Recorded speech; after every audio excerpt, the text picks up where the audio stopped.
Hey everyone, Zane here, and today I will show you how to connect your custom domain to Shopify.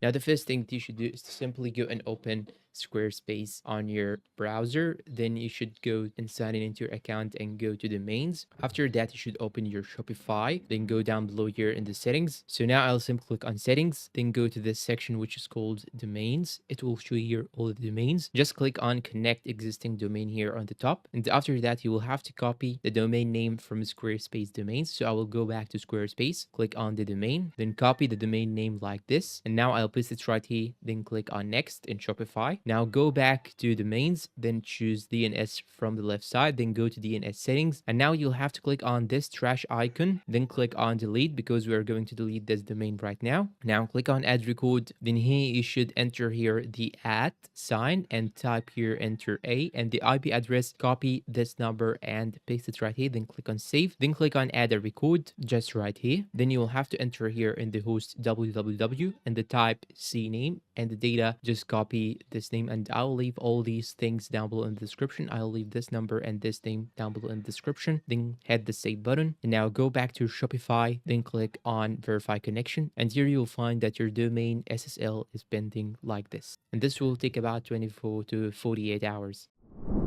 And that's all for today's video. If you find it helpful, please don't forget to support us with like, subscribe, comment, share. Thanks for watching and see you in a new video.